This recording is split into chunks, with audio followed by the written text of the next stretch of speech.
साथियों नमस्कार। आज कुंडली में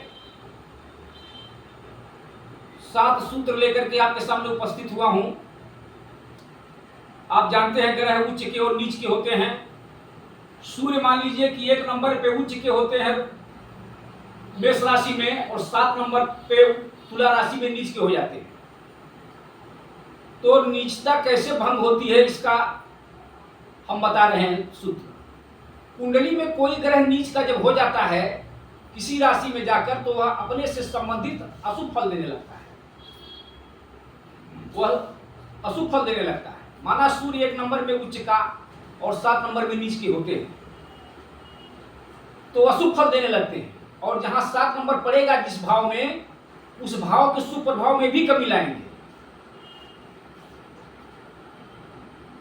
तो जो ग्रह नीच राशि में बैठे हैं उस राशि का स्वामी, मान लीजिए जो ग्रह नीच राशि के, मान लीजिए 1 नंबर पे सूर्य उच्च के होते हैं और 7 नंबर पे नीच के होते हैं।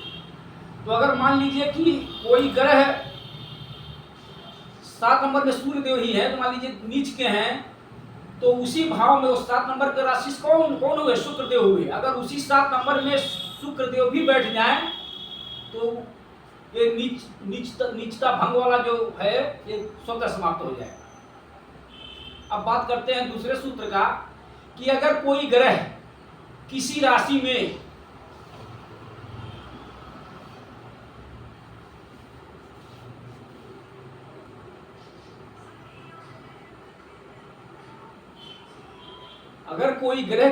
में नीच का हो तो उसका राशि स्वामी की दृष्टि, 7वीं दृष्टि, मान लीजिए 7 नंबर पर जो है सूर्य हैं और शुक्र जो है प्रथम भाव में है तो वहां से अगर उनकी 7वीं दृष्टि पड़ती है तो उसकी निष्ठा स्वतः भंग हो जाएगी। अब बात करते हैं तीसरे सूत्र की। यदि कोई नीच के ग्रह कुंडली में, यदि कोई नीच के ग्रह को कोई दूसरा नीच का ग्रह देखे तो उसकी निष्ठा स्वतः भंग हो जाएगी। में यदि कोई नीच के ग्रह को कोई दूसरा नीच का ग्रह देखे तो उसकी निष्ठा स्वतः भंग हो जाएगी।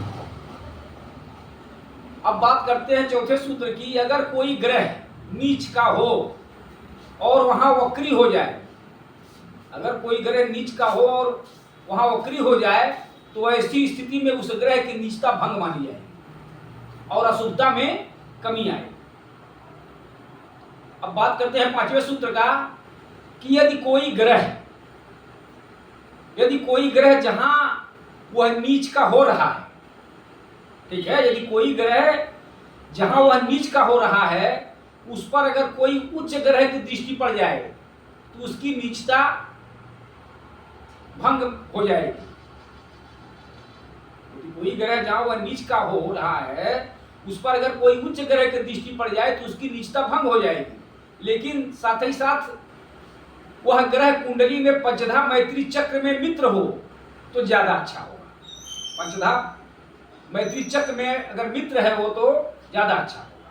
अब बात करते हैं 6वें सूत्र की कि अगर कोई ग्रह किसी राशि में नीच का हो और वही ग्रह नवमांश में उच्च का हो तो उसकी नीचता स्वतः भंग मानी जाती है। अगर कोई ग्रह किसी राशि में नीच का हो और वही ग्रह नवमांशक में उच्च का हो तो उसकी नीचता स्वतः भंग हो जाएगी, मानी जाती है।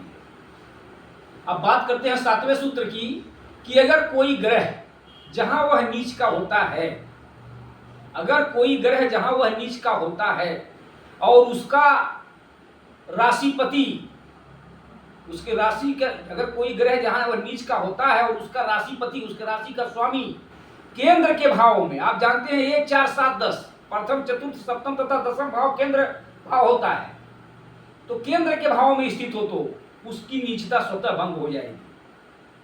आशा है कि यह वीडियो आपके समझ में आया होगा। अब नेक्स्ट किसी दूसरे वीडियो को लेकर के आपके सामने उपस्थित होऊंगा। वीडियो अच्छा लगे इसे लाइक शेयर सब्सक्राइब करें। जय सीताराम, जय भारत।